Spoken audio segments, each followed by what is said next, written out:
अंदर पहुंच जाता है, उससे अपने आप व्यक्ति कृष्ण भावनामृत होने लगता है। पहले हम लोग जो प्रचार करते थे शुरुआत में आईआईटी वगैरह कॉलेजों में, तो बड़ा मुश्किल जाता था, बच्चे लोग सुनते नहीं थे। तो एक प्रीचर थे, उनसे पूछा कैसे आप उनको भक्त बनाते हो? बोले जब तक वो 5-6 किलो हलवा नहीं खा लेता, जब तक बोलता नहीं उससे। जब देख लेता हूँ अभी 6-7 किलो इसके प्रसाद, हलवा प्रसाद इसके अंदर चला गया, फिर मैं पास बुलाता हूँ, क्या तुम माला करोगे? उसके पहले बोलता ही नहीं हो, तुम बस आओ प्रसाद खाओ जाओ, कुछ मत करो।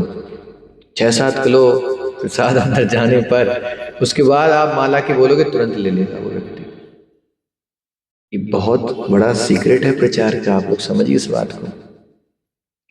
प्रसाद में कभी कंजूसी नहीं होनी चाहिए, भर भर के खिलाना चाहिए लोगों को।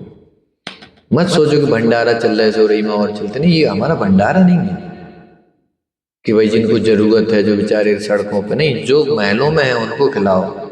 इनकी जाना हालत खराब है, कृष्ण से जाना दूर है ये लोग। सड़कों वाले तो फिर भी राम को सुबह शाम हे राम जी बोलते रहते हैं लोग, ज्यादातर देखा सड़कों वाले, या फिर हम सबकी आदत है। तो जितना ऊपर के लोग हैं उनको तो भगवान से बड़ी विमुख हो जाता है, ज्यादातर ऐसा देखा गया सोसाइटी में, उनको समय नहीं है। तो सबको प्रसाद खिलाना चाहिए, छोटा बड़ा जरूरतमंद मत देखो। जिसको भी भक्त बनाना है, कृष्ण से जोड़ना, उसको क्या मिलना चाहिए? प्रसाद होना चाहिए। क्योंकि प्रसाद का सेवन करने से मैं माया को भी जीत लेता हूं। ना बड़ा बात है ये। जिस दिन घर में भजन कीर्तन होता है, उस दिन साक्षात गोलोक वृंदावन मेरा घर बन जाता है। ये दिन गिरहे भजन देखी, गिरहे ते गोलोक भाया।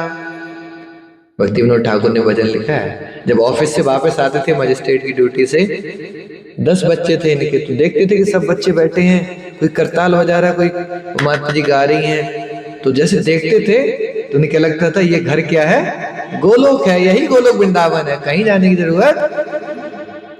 आदर्श गृहस्थ है देखो ये। हम में से कितने लोगों को अपना घर गोलोक वृंदावन दिखाई देता है कि कुरुक्षेत्र दिखाई देता है? अलग अलग दिखते हैं। कभी घर आते ही लगता है कि भी अलग अलग दिखते हैं लोगों को अपने घर। गोलोक नहीं दिखाई देता, वो फीलिंग नहीं आती कि ये यही गोलोक वृंदावन है, क्योंकि वहां ना कीर्तन होता है, ना भजन हो रहा, ना डिस्कशन हो रहा, भगवान की चर्चा नहीं हो रही, लगे हैं लोग चिल्लाने में, मोबाइलों में, अलग अलग चर्चाओं में, तो गोलोक नहीं बनता। भक्ति विनोद ठाकुर जब घर आते थे क्या देखते थे? गोलोक है। तो सारे बच्चे शाम को बैठे हैं, करताल चल रही है, कीर्तन चल रहा है, कथाएं चल रही हैं, तो बहुत अच्छा लगता था उनको, नाचने लगते थे गेट से घुसते ही। ऐसा घर का माहौल बनाना चाहिए एक्चुअली। जो घर पर रह रहे माताएं, स्पेशली आप लोगों की बड़ी विशेष जिम्मेदारी है कि घर का माहौल ऐसा हो कि बच्चे आ रहे हैं कहीं से, या पति आ रहे हैं, या कोई भी आ रहा है, तो आते ही उनको इतना आनंद लगे, कीर्तन चल रहा है और बढ़िया भजन हो रहा है, सुगंधित फ्रेगनेंस आ रही है, अगरबत्ती लगी है, धूप बत्ती जल रही है सुबह सुबह। ऐसा होना चाहिए घरों का माहौल, इतना अच्छा होगा। एक्चुअली मैं जाता हूँ कभी कभी संध्या माता जी के यहाँ, आवत के शुरू के, तो बिल्कुल ऐसे ही माहौल रखते हैं लोग घरों में सुबह, बढ़िया कीर्तन चल रहा होता है, किसी की कथा चल रही है, बड़ा अच्छा लगता है, आनंद आ जाता है घुसते ही। कई घरों में जाते हैं तो कुत्ते भौंकते हैं, पहले कौन आ गया, घबरा जाते हैं, इसमें जाना भी है कि नहीं। तो ऐसा आनंद आता है देखकर। और श्री भगवान का चरण अमृत और श्री गंगा जी का दर्शन करके तो सुख की सीमा ही नहीं रह जाती। चरण सिद्धू देखी या गंगा, सुख ना सीमा पाए।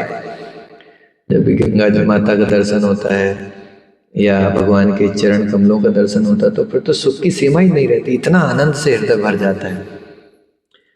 माधव प्रिया तुलसी जी का दर्शन कर त्रितापों से दग्ध हुआ हृदय सुशीतल हो जाता है। और तुलसी महारानी के जब घर में दर्शन करते हैं आते, तो हृदय दग्ध हो गया तीन तापों से, दुखी है हृदय, कष्ट में है, एकदम शीतल हो जाता है। तो इसलिए तुलसी महारानी हम लोग रखते हैं सुबह जब मैं आरती करते हैं उनकी, क्योंकि बहुत विशेष चीजें, गंगा माता, तुलसी महारानी, ये बहुत इजीली एक्सेसिबल प्योर डिवोटी है भगवान की। अब समझ में आ रहा है? कोई बोलता शुद्ध भक्त की चरण लेना, कहाँ मिलेंगे शुद्ध भक्त? तुलसी महारानी शुद्ध भक्त हैं, गंगा माता शुद्ध है। तो ये तो हमारी बात बहुत इसलिए अवेलेबल है, तो डेली इनके दर्शन होना चाहिए, परिक्रमा होना चाहिए, इनको जल चढ़ाना चाहिए तुलसी महाराज को। मंदिर में आप आते हैं, घर पे अगर हैं तो घर पे चढ़ाना चाहिए। ऑनलाइन जो लोग खासतौर से सुबह आते हैं तुलसी आरती देखते हैं, तो आपको चाहिए कि आप घर में तुलसी हो, उनकी परिक्रमा करें, आप उस समय उनको जल चढ़ाएं, प्रणाम करें, स्पर्श करें उनको। इसका बहुत बड़ा महत्व है ना। तुलसी महारानी के दर्शन करना, उनको प्रणाम करना भगवान की बहुत प्रिय है।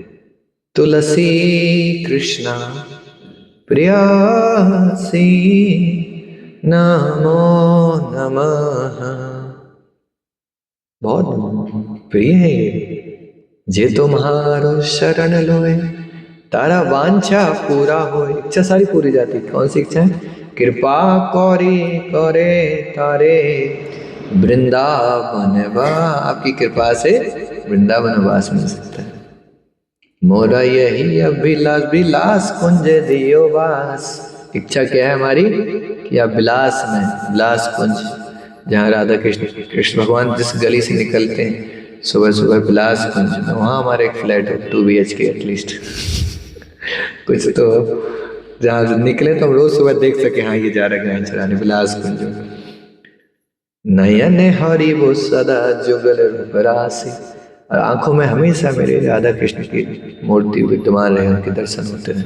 ऐसी प्रार्थना करते हैं हम लोग। कितनी जबरदस्त प्रार्थना है हा? मोरा यही अभिलाष विलास कुंज। कुछ लोग आते हैं मोरा यही अभिलाष अमेरिका में दियो बास। नयन हरि वो सदा जुगल रूप राशि, इसका एक वक्त में बनाया था कुछ तो ऐसे ऑडी अधिकार अधिकार दियो, अधिकार दियो यही अभिलाषी अमेरिका दियो बास, अधिकार दियो यही अभिलाषी। एनीवे, तो ये है कृष्ण भजन के अनुकूल जीवन निर्वाह के लिए जो कुछ पाता है यह भक्ति उन्हें उसे सुखपूर्वक ग्रहण करते हैं। तो भगवान के भजन के लिए जो भी अनुकूल है, जो भी हम पाएंगे उसको श्रद्धा पूर्वक ग्रहण करना चाहिए। ये भक्ति विनोद ठाकुर की प्रार्थना है। तो एक गृहस्थ के घरों में क्या स्थिति होनी चाहिए, कैसा होना चाहिए, ने इस भजन में हल्का सब दे दिए। घर में तुलसी हो, कीर्तन हो, उस घर को गोलोक वृंदावन बना देते हैं। तो आज हम भक्ति, इसलिए भक्ति विनोद ठाकुर आचार्य हैं, इनके बारे में थोड़ा सा चर्चा करेंगे संक्षिप्त में कि कैसे इनका जीवन एक बहुत समर्पित जीवन रहा है, और ये बहुत विशेष महाप्रभु के पार्षद और भक्त कहेंगे हैं। हमारी परंपरा में इनका एक बहुत विशेष स्थान है श्रील भक्ति विनोद ठाकुर का। तो श्रील भक्ति विनोद ठाकुर का जो जन्म है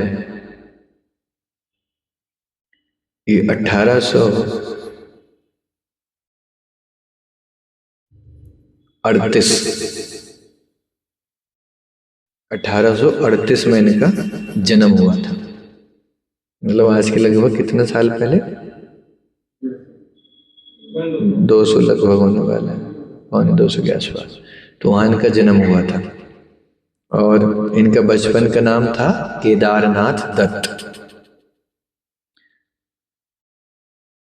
और बहुत बचपन से इनके पिताजी नहीं थे, तो माताजी इनको गांव लेके, शायद पिता माता दोनों ही गुजर गए थे बहुत बचपन में।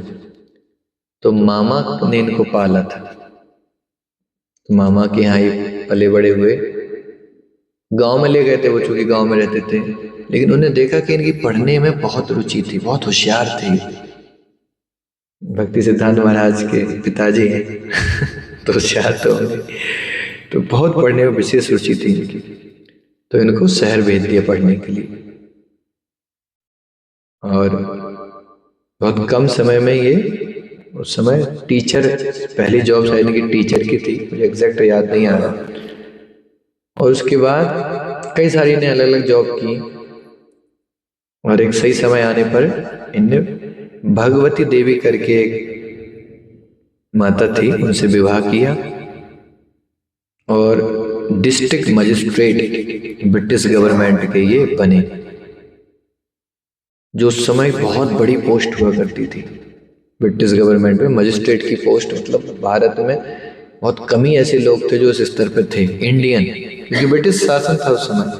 तो इनको ब्रिटिश गवर्नमेंट ने डिस्ट्रिक्ट मजिस्ट्रेट की पोस्ट पर रखा। इनका आध्यात्मिक अगर बैकग्राउंड देखा जाए भक्ति विनोद ठाकुर का, तो ये कमल मंजरी बोलते हैं इनको।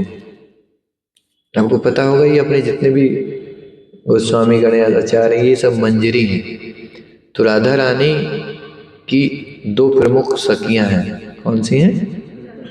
ललिता विशाखा, और 8 और सखियां हैं टोटल। तो ये सखियां हैं, सखियों की उम्र क्या होती है? लगभग 16 साल के आसपास की होती हैं, तो इनको क्या बोला गया है? सखी। मंजरी कौन होती हैं? इनकी उम्र बहुत छोटी होती है, 5-6 साल के अंदर की रहती है। तो सखियों को असिस्ट करती हैं मंजरियां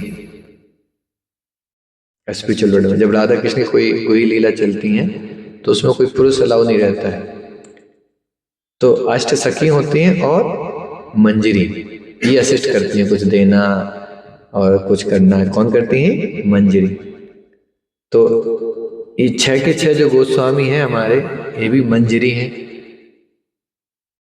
मंजरी मतलब बहुत करीब से रूप गोस्वामी हैं, तो रूप गोस्वामी रूप मंजरी हैं। और ऐसे ही लावण मंजरी और अलग अलग हैं भी, उसका लिस्ट है मेरे पास पूरा। तो भक्ति विनोद ठाकुर कौन है? कमल मंजरी आध्यात्मिक जगत में, क्योंकि सब स्वरूप सिद्ध भक्त होते हैं, भगवान के नित्य सिद्ध क्या वाली, भगवान की बिल्कुल पार्षद करीबी लोग हैं। तो ये कमल मंजरी हैं जो यहाँ पे इनके रूप इनमें प्रकट हुए भक्ति विनोद ठाकुर के रूप उसमें, और प्रचार करने के लिए बेसिकली। तो भक्ति विनोद ठाकुर को जब ये शादी विवाह हो गया और इनको मजिस्ट्रेट की पोस्ट दी गई, तो इनका ट्रैवलिंग, प्रचार करना धीमे धीमे बढ़ने लगा। और सबसे प्रमुख चीज तो ये थी भक्ति विनोद ठाकुर के जीवन में कि जब इनके जीवन में पहली बार श्रीमद् भागवतम और चेतन चेतामृत चेतन महाप्रभु की जीवनी इनने पढ़ी। क्योंकि उसके पहले जैसे मैंने बताया था कि भक्ति विनोद ठाकुर के समय पर इतनी अपसंपदाएं, भक्त चेतन महाप्रभु के नाम पर इतनी सारी धोखाबाजी, चेतन महाप्रभु के नाम पर इतने सारे अलग अलग मत संप्रदाय निकल आई थी कि किसी को ये समझ नहीं आता कि वास्तव में सही क्या है गलत क्या है। कोई इस बात को नहीं समझ पाता कौन सी सही संप्रदाय है, कौन से असली में चेतन महाप्रभु के फॉलोअर हैं, कौन से केवल दिखावा करने वाले हैं। तो भक्ति विनोद ठाकुर को इन सब चीजों को खत्म करने के लिए ये बहुत दिनों से एक चेतन चेतामृत चेतन महाप्रभु की पुस्तक उसको ढूंढने में लगे थे कि वास्तव में चेतन महाप्रभु की शिक्षाएं हैं क्या। तो कई सालों बाद, जैसे मैंने बताया था, लगभग 10 साल से ज्यादा समय बाद इनको एक किताब मिली कहीं से, चेतन चेतामृत चेतन महाप्रभु का जीवन और शिक्षाएं। जैसे वो किताब इनको मिली और इन्होंने पूरा पढ़ा उसको पढ़ने के बाद इनके जीवन में इतना ट्रांसफॉर्मेशन और इतना बदलाव आया कि उन्हें निश्चय कर लिया कि अब मैं अपने बकाया का बचा सारा जीवन भगवान की भक्ति में और भगवान के प्रचार में लगाऊंगा।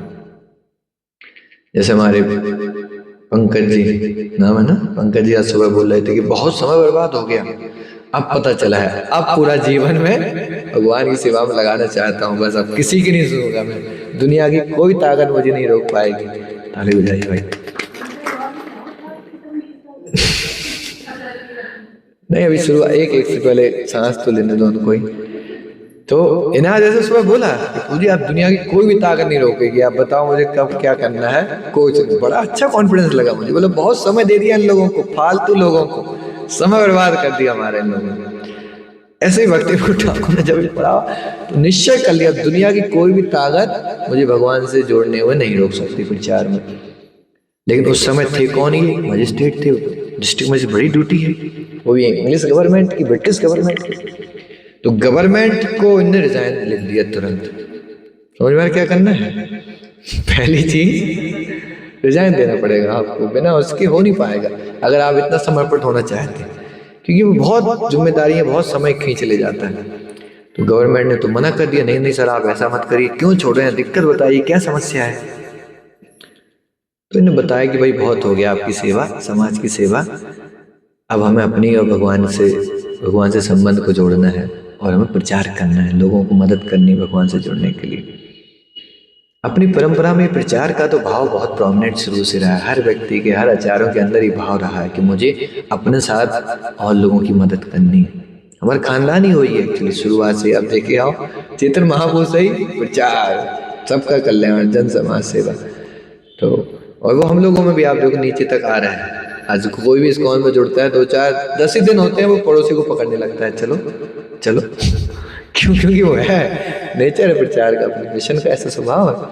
उसको खुद पता नहीं है, उसको ज्ञान बांटने लगता है, तुम ऐसी माला करो, कितनी करोगे? 3। हाँ 3 करना। मैं एक बार ऐसे बोल रहा था भक्त, तो उसने पूछा आप कितनी करते हो? मैं तो 1 ही करता हूँ अभी। उसको 3 करा रहा है, बड़ा मिशन है प्रचार का है। तो इनने निश्चय किया, तो गवर्नमेंट ने तुरंत मना कर दिया, नहीं आप अभी जॉब मत छोड़िए, क्योंकि इतना इंटेलेक्चुअल थे, इतना टैलेंट था इनके अंदर। जैसा मैं पिछली बार बताया था कि कुछ केसेस ऐसे रहते थे, हाई कोर्ट जज भी बने बाद में चल के, तो कुछ केसेस ऐसे होते जो कई महीनों तक सॉल्व होते थे, ये 2 घंटे में सॉल्व कर देते थे। तो इनको सरकार रखना चाहती थी, तो क्या सुविधा दी गई इनके लिए फिर? इनके घर से एक अलग से पटरी बिछाई गई कोर्ट के लिए, बोला एक अलग से ट्रेन आएगी आपके लिए, एक सिंगल डब्बा, बस उसमें बैठना, 20 मिनट में पहुंचा देगी, वापस छोड़ देगी आपको, बिल्कुल भी ट्रैवलिंग, क्योंकि नदी पड़ती ना उधर, पार करके में बड़ा समय आता था, आने जाने बहुत समय आता। तो बोला वो हम आपको पूरा समय बचा देंगे, बस आप नौकरी मत छोड़िए, और केवल आप 2 घंटे दे दीजिए। पहले 4-6 घंटे के लिए जाते थे, फिर कितना मांगा इनसे? बस 2 घंटे आ जाया करो। 2 घंटे में महीनों के पेंडिंग केस एक खट खट उड़ाते सॉल्व करते चले जाते थे, इतना इनके पास टैलेंट। तो ट्रेन को बिछा दी, तो बोले ठीक है चलो अब आप बोल रहे तो नहीं छोड़ेंगे। तो हर दिन डब्बा आता था इनके लिए, घर के जस्ट पीछे, अभी भी घर है इनका, उसमें पीछे अभी भी पटरी है। पटरी तो खैर अभी उखाड़ दी, लेकिन वो दिख जाएगा आपको साफ साफ, ये कई लाइन। तो ऐसा किया। अब ये सब करने के बाद करने लगे, और साथ में अभी भक्ति में बहुत गंभीर हो गए, क्योंकि अब वैष्णव सिद्धांत में समझ आ गया, पढ़ लिया ना। अभी तक आप समझो इतनी स्थिति खराब हो गई थी कि इनको कोई भी प्रमाणिक भक्त मिल नहीं पाया था जो चेतन महाप्रभु की शिक्षाएं बता दे, सालों तक। तो समझ नहीं आया किसके पास जाए। वो चेतन चेतावनी जब मिली तब इनको समझ आया, अच्छा ये सिद्धांत है हमारा चेतन महाप्रभु का, अचिंत भेदा वेद, ये मंत्र है। मंत्र भी इतने कर दिए थे लोगों ने कि कौन सा मंत्र महाप्रभु का प्रचलित सही था, वो भी इतना इन्हें कंफ्यूज कर दिया था पब्लिक ने। देखो समय कितना खराब रहता है, अच्छी अच्छी शिक्षाओं को डुबा देता है समय, इसलिए बार बार रिवाइव करने की आवश्यकता पड़ती है, अपनी भक्ति को बार बार जगाओ। तो ये सब करने के बाद क्या किया इन्होंने? इनको जगन्नाथ मंदिर का ट्रांसफर हो जाता है ना, ट्रांसफर भी होता है इन लोगों का, होता है ना शायद, तो इनको जगन्नाथपुरी में मंदिर का मेन अधिकारी बना के गवर्नमेंट ने बोला कि वहाँ का मैनेजमेंट बहुत खराब हो गया था उस समय, वहाँ के पंडे लोग या वहाँ की व्यवस्थापन बहुत अच्छी नहीं चल रही थी, तो इनको पैसा था, हाँ, तो इनको वहाँ जाके हेड बना के बोला कि आओ इस मंदिर की व्यवस्था अच्छे से करो। तो कुछ समय ये जगन्नाथपुरी में बिताए, और जगन्नाथपुरी में बड़े सिस्टमेटिक तरीके से जगन्नाथ भगवान की भोग लगने का समय, आरती का समय, पुजारी की समय, पंचुअलिटी, सारा इन्हें वो अच्छा स्ट्रक्चर बनाया।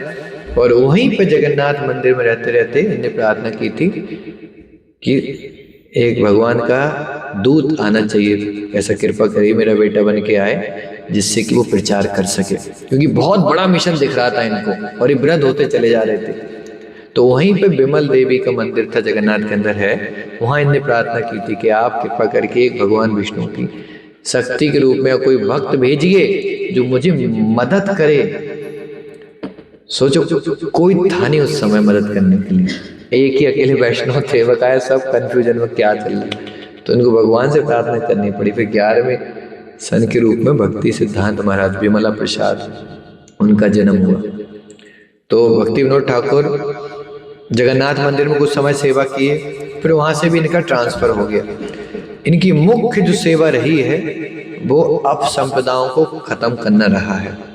अपसंप्रदाय जैसे मैंने आपको बताया था कि जो सिद्धांतों से भटके हुए लोग हैं बेसिकली, तो ऐसी कई सारी थी, ऑल बॉल, सखी वेती, गौरांग नागरी, सहेजिया, और ऐसी बहुत सारी अपसंपदा हैं 13। तो उनको इनने सबको जड़ से उखाड़ा। अब साथ में इनका और क्या क्या कंट्रीब्यूशन रहा है मेन, उस पर हम थोड़ा अभी चर्चा करेंगे।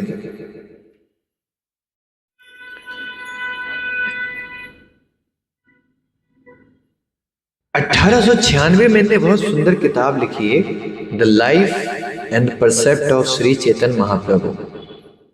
चेतन महाप्रभु का जीवन और उनकी शिक्षाएं।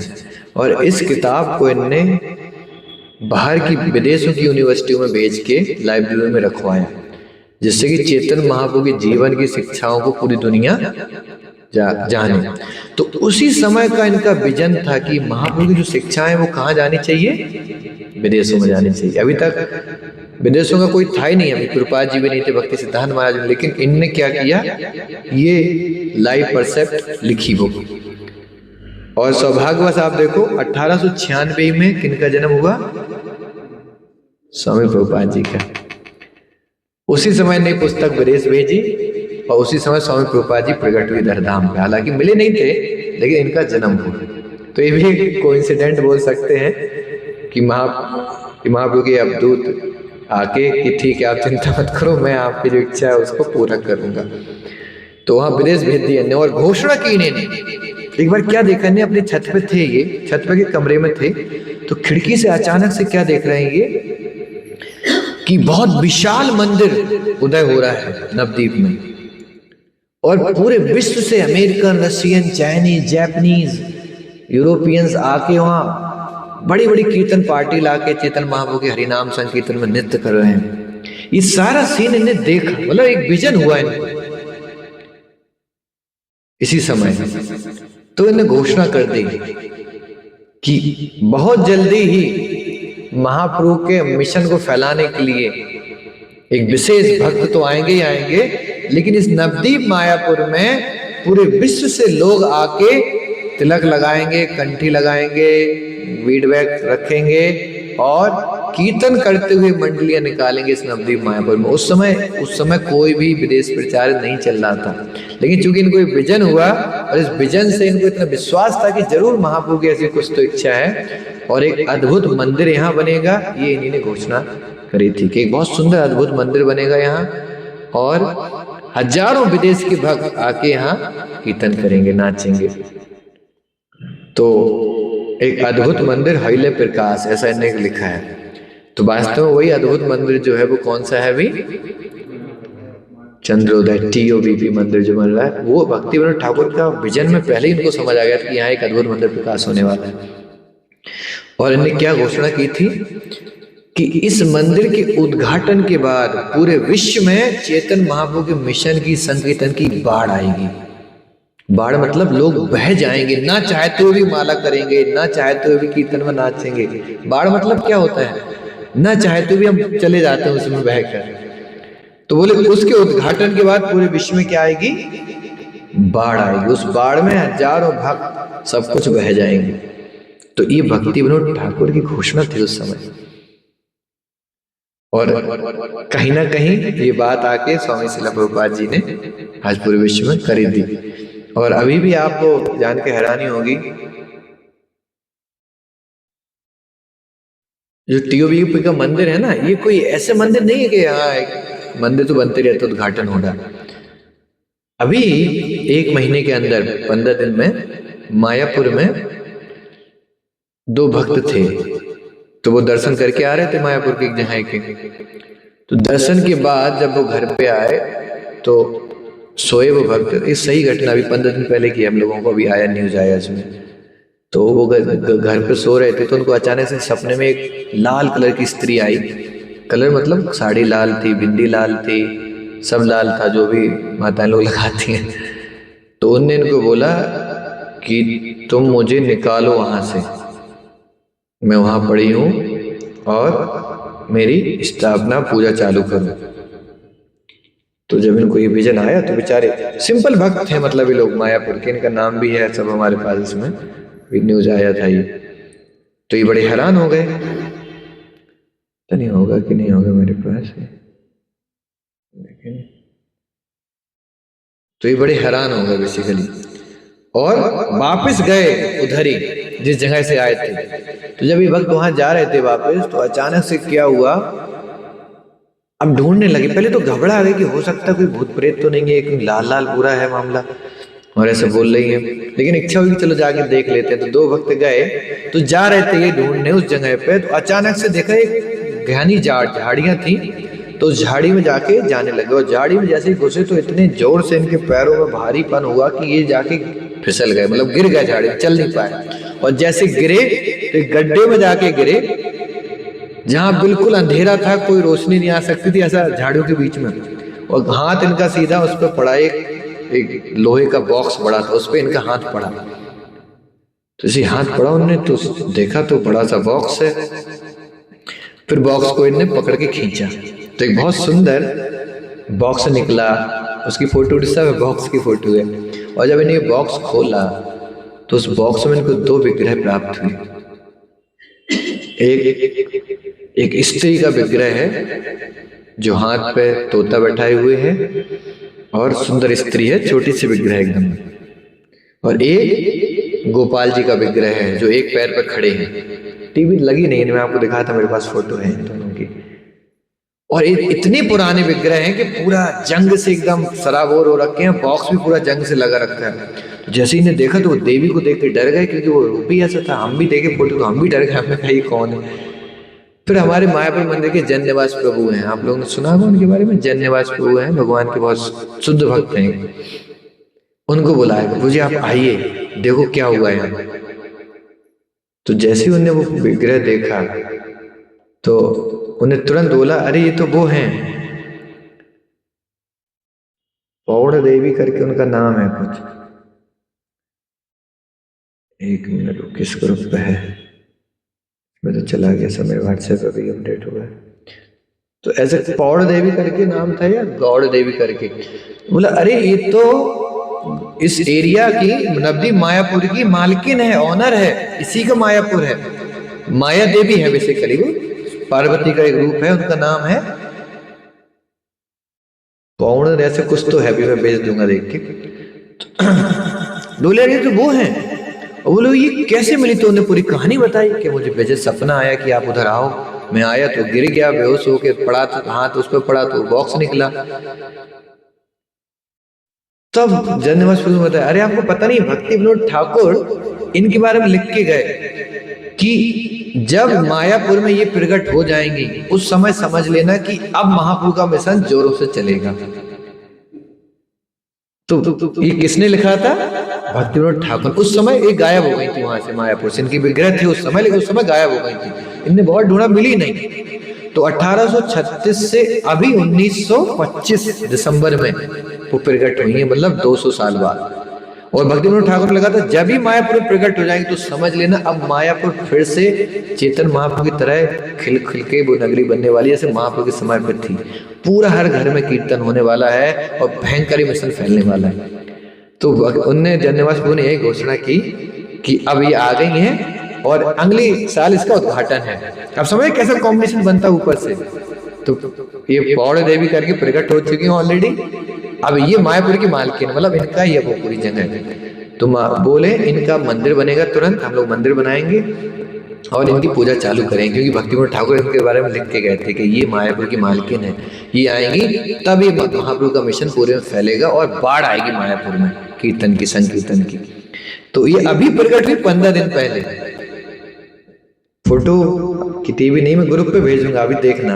और उनके साथ एक छोटे से गोपाल जी भी आए, इतनी सुंदर, एक पैर पे खड़े हैं और हाथ में कुछ तो मक्खन अक्खन है, तो वो भी प्रकट हुए हैं दोनों लोग। तो अब इनका सुंदर फिल्म की बढ़िया सफाई करके वस्त्र पहना गया, लाल कलर का वस्त्र है, लाल बिंदी है और लाल सब कुछ है, क्योंकि वो वैसे सपने में आई थी माया देवी, लाल ही वैसे पसंद आता है, थोड़ा वो रूप ऐसा ही उनका। तो वो प्रकट हुई अभी। तो इस स्टोरी में क्यों बताया, क्योंकि ये जन्यवास प्रभु क्या बोले, भक्ति विनोद ठाकुर ने ऐसी घोषणा की थी कि ये जब वापस आएंगी मायापुर में तो मायापुर का फिर से एकदम वो स्पिरिचुअल सिटी बनेगी तुरंत। तो ये अभी भी प्रकट हुई है रिसेंटली, 15 दिन पहले भक्त को मिली है इस्कॉन की। तो भक्ति विनोद ठाकुर का जो विजन था वो वास्तव में अब पूरा होता हुआ दिख रहा है। और साथ में इनकी बहुत इच्छा थी कि हर देश से, हर समाज के लोग महाप्रभु को समझें। कोई भी जात हो, धर्म हो, कोई भी प्रांत हो, सबको महाप्रभु के बारे में पता चलना चाहिए। और ये कैसे पता चलेगा? अद्भुत मंदिर के द्वारा। क्योंकि जब इसका उद्घाटन होगा तब जाके शिक्षाएं, तब जाके महाप्रभु की ग्लोरीज पूरी दुनिया में फैलेंगी। अभी कृष्ण, राधा कृष्ण को तो सब जानते हैं मोस्टली, राम सीता लक्ष्मण हनुमान जी को भी जानते हैं, लेकिन चेतन महाप्रभु को आप देखो अभी लोग इतना नहीं जानते। इनफैक्ट हम लोग भी बताओ जानते थे क्या चेतन महाप्रभु को? बिल्कुल नहीं जानते थे। और ये कलयुग के अवतार है महाप्रभु, तो कोई नहीं जानता एक्चुअली। लेकिन भक्ति विनोद ठाकुर की बहुत इच्छा थी, इसलिए इनने पहली बुक लाइफ एंड परसेप्ट जो इनकी बुक है एक, उसको महाप्रभु के ऊपर लिखकर पूरी दुनिया में 1896 में भेज दिया। साथ में इनका और क्या क्या विशेष कंट्रीब्यूशन है, मैं केवल कुछ महत्वपूर्ण चीजों पर चर्चा कर रहा हूं। हाँ, तो इनने कुछ महत्वपूर्ण चीजें बताई हैं कि जो चीजें अगर भक्त लोग करेंगे तो ये पिलर्स ऑफ डिवोशन है, मतलब भक्ति के स्तंभ है, पिलर्स ऑफ प्रैक्टिस। अगर कोई इन चीजों को ध्यानपूर्वक प्रैक्टिस करेगा तो बहुत जल्दी एक्सटैटिक लाइफ मतलब बहुत आनंद भरा जीवन बिताना चालू करेगा।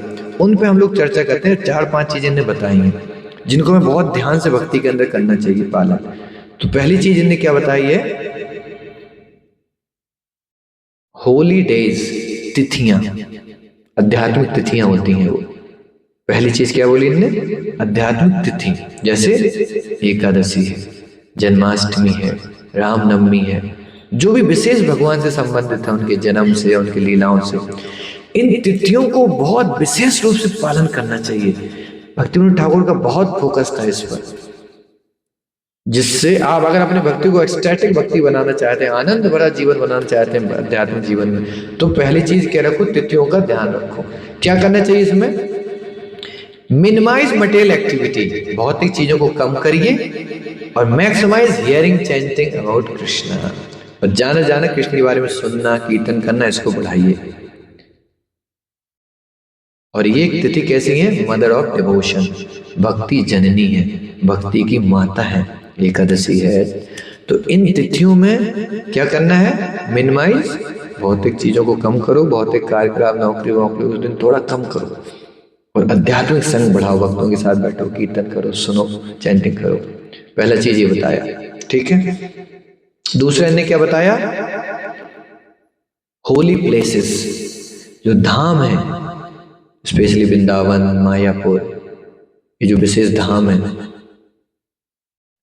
अयोध्यापुरी धाम, इन धामों को भक्तों के साथ जाकर, इन धामों को दर्शन करना, यहाँ कीर्तन करना, डीपली प्योरीफाइंग, मतलब इंग्लिश में पढ़ता हूँ, making pilgrimage to the places of the Lord's pastimes in the company of loving devotees is deeply purifying. हृदय को बहुत तेजी से शुद्ध करते हैं। आप अगर धामों की यात्रा करते हैं भक्तों के साथ जाके, तो जो घरों में यहाँ प्रैक्टिस करके धीमे धीमे महीनों तक लग रहा वो समझ आने में, तो धामों में जाके कुछ ही दिनों में आप देखो बहुत अलग स्तर पे हो जाता है। ये हम लोगों को सबका अनुभव है कि नहीं? धामों में अलग भक्ति पहुंच जाती है, पता ही नहीं चलता कितनी माला हो रही, क्या हो रहा, कुछ अलग ही। तो दूसरा इनका ये फोकस था कि धाम को जरूर भक्तों के साथ, लेकिन शर्त क्या है? भक्तों के साथ जाके इनमें समय बिताना चाहिए। इसलिए हम लोग साल में 2-3 यात्रा निकालते हैं, 2 यात्रा कम से कम, तो 4-4, 5-5, 3-3 दिन की, जिससे हम सबको मौका मिले वहां जाने का, समय बिताने का। याद रखना, मैं पूछूंगा है ना कौन सी चीज और क्या करना चाहिए। धाम मतलब भक्तों के साथ जाके दर्शन और कीर्तन। तीसरे इनने बहुत चीजें बताई जो आपको सबसे ज्यादा शुद्ध करेगा, वो है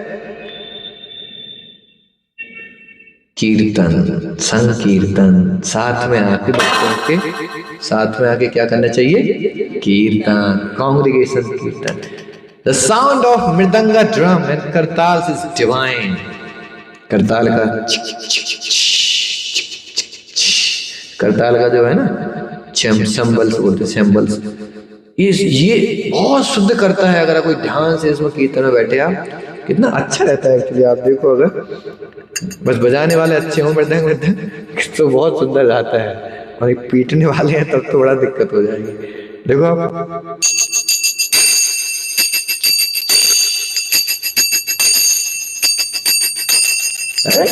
मधुर एकदम कान के अंदर प्रवेश होता है। तो मृदंग और करताल का साउंड और साथ में क्लैपिंग, हरे कृष्णा कृष्णा कृष्णा हरे हरे, हरे राम राम राम हरे हरे। ये बहुत शुद्ध करने वाली विधि है। इसको हल्के में मत लेना कीर्तन को।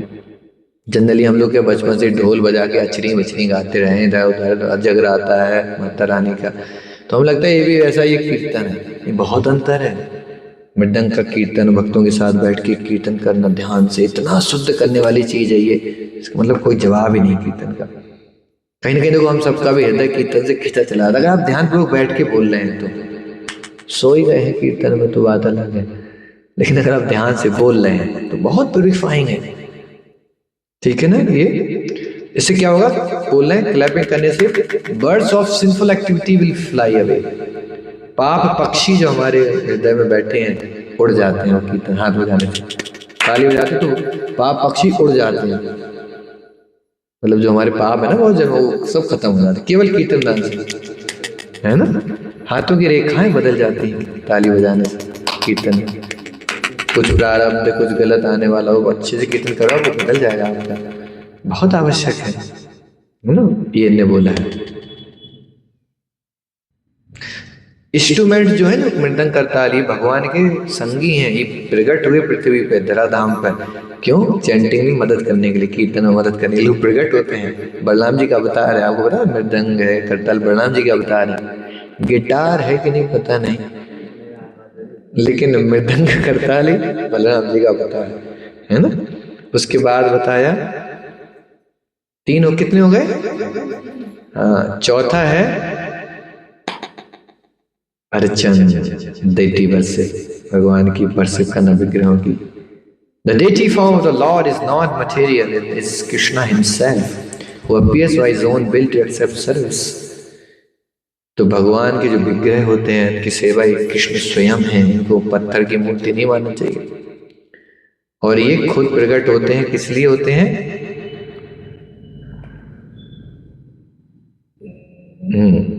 Great souls see the deity as the all beautiful body of Lord, not as a stone or wood. तो इनको हमें पत्थर नहीं समझना चाहिए, लकड़ी, पत्थर, मार्बल, नो नहीं समझना चाहिए। क्या है? भगवान साक्षात। प्रतिमा नहीं तुम्हें साक्षात ब्रजेंद्र नंदन। एक भक्त ने बोला कि, अब सुना होगा ना साक्षी गोपाल की स्टोरी, सुनिए आप लोगों? शादी में कैसे वो साक्षी बन के गए, तो वो भक्त बोला कि भगवान चलिए, वो बोल रहे हैं कि आप उनको लाओ, गोपाल जी को। इनके सामने प्रतिज्ञा करी कि शादी होगी। एक ब्राह्मण ने प्रतिज्ञा कर दी थी दूसरे से कि मैं अपने बेटी की शादी आपसे कर दूंगा भगवान के सामने। दोबारा जब वो गए तो मना कर दिया उसने। तो वो बोले कोई साक्षी था? बोले हाँ, इन्हें गोपाल जी के सामने बोला था। तो बोले ठीक है, लाओ गोपाल जी को, अगर वो आ जाए साक्षी बन के तो हम स्वीकार कर लेंगे। तो साउथ से, द्रविड़ देश से वृंदावन में आना था, मतलब किलोमीटरों, हजारों गया वो। बोला प्रभु जी हाँ चलो, आपके सामने प्रॉमिस किया था, आप झूठ बोल रहे हैं, बताओ उनको पाप लगेगा, आप चलो साक्षी बन के आना। भगवान हंसने लगे, बोले अबे कभी देखा है क्या पत्थर की मूर्ति चलती हुई? कभी देखा? हम लोग चले हैं, विग्रह कभी चलता नहीं है। तो बोला तुम बोलते भी तो नहीं हो, बोल क्यों रहे हो? फिर पकड़ लिया। बोले जब बोल सकता है पत्थर की मूर्ति तो चल भी सकती है। बोले हाँ यार बात तो सही है तुम्हारी। बोले चल चलते हैं तुम्हारे लिए। पता है बहुत 4-5 फीट की है वो, बड़ी मूर्ति एकदम गोपाल। तो भगवान बोले तो ऐसा करो तुम 2-4 किलो राइस रख लो, चावल आवर रास्ते में हमें भूख लगाते हैं। भूख लगेगी यार। बोले हाँ ठीक है, व्यवस्था कर लेंगे। तो बढ़िया बासमती राइस रख के वक्त ने भगवान पीछे पीछे बोला, पीछे मुड़ के नहीं देखना लेकिन तुम हमें। वो बोले ठीक है, वो तो बोला ठीक है, लेकिन बोले पता कैसे चलेगा तुम हो के भाग गए, हम पहुंच गए वृंदावन तो फिर गायब हो गया, तो हमें कैसे पता चलेगा। देखो बड़े संबंध अच्छे होते हैं। भगवान बोली बात भी ठीक है यार, तो ऐसा करोगे तुम्हारे घुंघरू की आवाज हमारी आएगी, आपको मैं चलूंगा तो घुंघरू की आवाज आएगी। अब टीवी नहीं मेरे पास, सब वीडियो है छोटे छोटे अच्छे, बहुत अच्छी क्लिप है वो। गोपाल जी बोला मेरी घुंघरू की आवाज आएगी। तो बोला ठीक है, चल गए, हो गई सर, चल गए दोनों। पूरा वहां द्रविड़ देश से, द्रविड़ देश किसको बोलते हैं, साउथ ही है ना, द्रविड़ देश बोलते ना इसको। वहां से पूरा वृंदावन के बाहर आउट स्कर्ट में आ गए। जब तक बढ़िया वो बीच बीच में भोग लगाए, उनको रुक जाए, वो प्रसाद खाएं और फिर चलने लगे। और यहाँ देखा आवाज आना बंद हो गई घुंघरू की। बोले यार अब तो पास में आ गए, घुंघरू की आवाज आने लग रहा, भाग गए क्या। तब मुड़ के उसने देखा तो भगवान आ रहे थे। देखा तो भगवान रुक गए वहीं। बोले शर्त तोड़ दी तुमने, अब हम यहाँ से नहीं आगे जाएंगे। तो बोले ठीक है, अब आ तो गई हूँ बाहर ही, तो अभी सबको बुला लाते हैं। तो वो गया बताया कि बोले चलो गोपाल जी आ गए हैं। तो राजा थे और समय आए, देखा तो साक्षात द्रविड़ देश की गोपाल जी की विग्रह मूर्ति साक्षात खड़ी है वहां गेट के वो गांव के बाहर खेतों में। एकदम प्रसन्न हो गए राजा, दंडवत प्रणाम किया, आंखों से आंसू आ गए। मुझे आप आए वहां से, बढ़िया सुंदर भव्य मंदिर बना उनका, अभी है वो मंदिर यहाँ। तो वृंदावन आए थे, कहाँ गए थे, शायद कहीं और आउट स्कर्ट में कोई और एरिया में आए थे। तो वो भी मंदिर है साक्षी गोपाल का, यहाँ नहीं है शायद उड़ीसा में, द्रविड़ देश से शायद उड़ीसा आए थे, ऐसा है, वृंदावन नहीं आए थे। तो अभी भी वो मंदिर है। तो हालांकि शादी वादी तो हो गया उसका, लेकिन सब बड़े प्रसन्न हो गए। तो डीटी जो है विग्रह, मैं क्या बताते, विग्रह इनको पत्थर की मूर्ति नहीं में समझना चाहिए। ये चलते हैं, ये बात करते हैं सब। जैसे अभी देखो मैं बताया, अभी माता जी प्रकट हुई, पौड़ करके क्या नाम है भूल जाता हूँ, अजीब नाम है। वो साक्षात बोली मुझे निकालो, अब समय आ रहा है। छोटी सी विग्रह है, ब्लैक कलर की डीटी है, लेकिन बोल नहीं है अब निकालो, मेरी स्थापना करो, मुझे चाहिए, भोग लगाओ, प्रसाद खिलाओ, अब मैं प्रकट हो गई हूँ फिर से। तो विग्रह मतलब भगवान, क्योंकि भगवान हमारे सामने आ नहीं सकते, कलयुग में इतनी बदमाश है हम लोग, पापी इतने हैं, कमाने ना, सही में तुम भगवान हो, गोवर्धन उठाओ, तो बड़ी दिक्कत हो जाएगी तुमको ना। बड़े विश्वास कम है आजकल, हम मानेंगे नहीं उसके सामने, सही में भगवान है, इसलिए आते भी नहीं वो, ठीक है मत मानो, आएंगे भी नहीं। तो क्या करें, मूर्ति रूप में आ जाते हैं। देखो वही, देखो सेम ठाकुर होते हैं, बस आगे मूर्ति रूप में, बस बोल नहीं रहे हैं, बस बकाया सब कर रहे हैं, देख रहे हैं, सुन रहे हैं, समझ रहे हैं, अंदर सोच भी रहे हैं, वही विग्रह साक्षात भगवान होते हैं। इनको बिल्कुल हमें नहीं समझ आई, पत्थर की मूर्ति है, बहुत आवश्यक है ये विश्वास लाना। और कई ऐसे प्रमाण हैं जिसमें विग्रह बात कर रहे हैं कि हरि बोल थोड़ा कुछ लगाओ, भोग लगाओ। सनातन गोस्वामी का वृंदावन गए थे ना, मदन मोहन कैसे आए वो, ये तो चर्चा होती थी दोनों में कि यार थोड़ा बाटी आटी बनाई है, कुछ नमक वमक दे दिया करो। छोटे से थे विग्रह इतने से, बोले नहीं, बोले नमक वमक नहीं है, ऐसे खाओ। बोले दे दो यार, भूख लगती है। नंद बाबा के बेटे हैं, मक्खन खाए थे एक समय, आज तुम सूखी बाटी खिला रहे हो। तो सनातन बोलते तो अपनी व्यवस्था खुद कर लो, हमें डिस्टर्ब ना करो, मुझे महाप्रभु ने सेवाएं दी हैं, गुरु ने सेवा दी है। तो भगवान बोले तो उसमें डिस्टर्ब नहीं, मुझे गुरु की सेवा, तुम शांत खड़े रहो। तो बाबा बोले ठीक है, हम अपनी व्यवस्था खुद कर लेंगे। तो फिर वो मंदिर जो बना ना मदन मोहन का, वो उन्होंने अपनी खुद ही व्यवस्था करके, व्यापारी को फंस गई उसकी बोट, नमक की बोट थी, तो वो आगे पूरा नमक रख गया, फिर बाटी घी रख गया, फिर मंदिर बना गया। तो ऐसे ऐसे विग्रह बहुत बात करते, बस विश्वास श्रद्धा होगा तो। चौथा क्या है, डीटी वर्शिप। तो इसलिए जो पुजारी है, ऐसा बोला जाता है पुजारी लोग जो भगवान की विग्रह सेवा करते हैं, ये बहुत बहुत बहुत सौभाग्य से मिलता है ये मौका, मतलब हर आदमी को ये मौका नहीं मिलता। बहुत जिसके पुण्य कर्म हुए हैं, या फिर ये जिसमें विशेष कृपा हो जाती है भगवान की भक्तों की, गुरु की, उनको ही विग्रह की सेवा मिल पाती है, बहुत रेयर है। अब मैं से बताऊँ कितने लोग हैं इच्छुक हैं, लेकिन नहीं मिल पा रहा मौका। तो ये विग्रह सेवा मतलब आप साक्षात भगवान से डील कर रहे हो, आप मान लो साक्षात भगवान है ये, तो डील कर लो आप। खतरनाक भी बहुत है, रिस्की भी बहुत है। आप ध्यान नहीं दे रहे हो, अपराध करो, पाप करते हो तो फिर भगवान गुस्सा भी जम जाते हैं।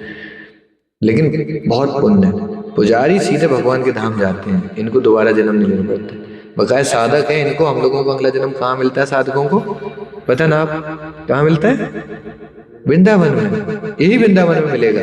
तो वहाँ कृष्ण रहेंगे, राधा रानी रहेंगे, लेकिन उधर नहीं जा पाएंगे। यही पहला जन्म इधर है कि यहाँ प्रैक्टिस चलेगी एक जन्म, कैसे लीला में भाग लेना सेवा, और फिर जब यहाँ प्रैक्टिस होगी फिर ऊपर ट्रांसफर होते हैं। पुजारी लेकिन डायरेक्ट पहली बार ऊपर चले, इनको प्रैक्टिस करने की जरूरत नहीं पड़ती, क्योंकि कर चुके हैं ऑलरेडी।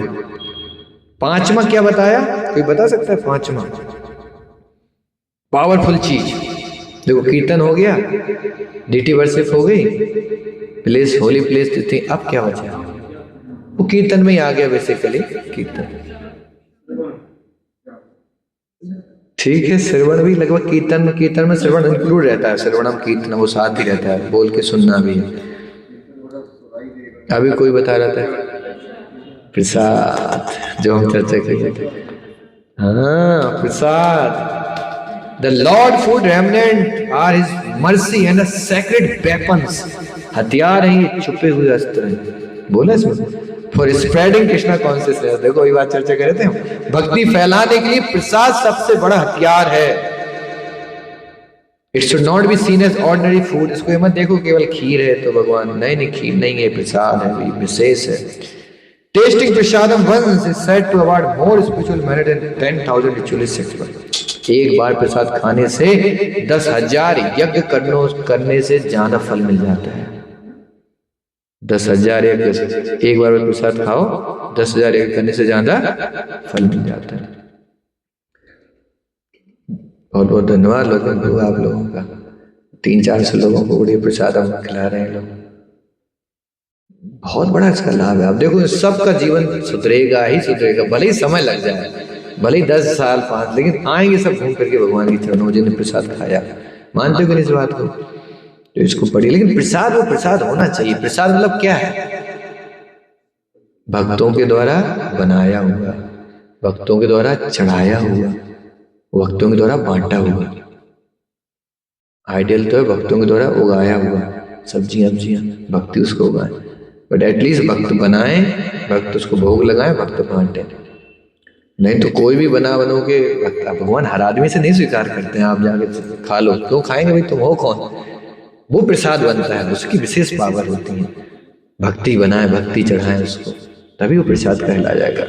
हालांकि अलग अलग स्तर भी हैं, लेकिन मेन ये, अगर ये सब हो रहा है तो बहुत उसकी बहुत शक्ति है। मतलब आप ये मानो तो हथियार है, ये बॉम्ब है, जहां दे दो फूटना ही फूटना उसको। क्लियर है?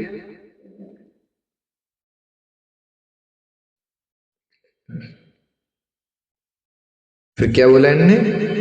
सैंक्टिफाइंग द होम्स, घरों को शुद्ध करना गृहस्थों के लिए ये बहुत आवश्यक है। ये भी बहुत महत्वपूर्ण चीज है, जिससे हम भक्ति में अच्छे से बढ़ सकते हैं आगे। कैसे शुद्ध करने ने क्या बोला है?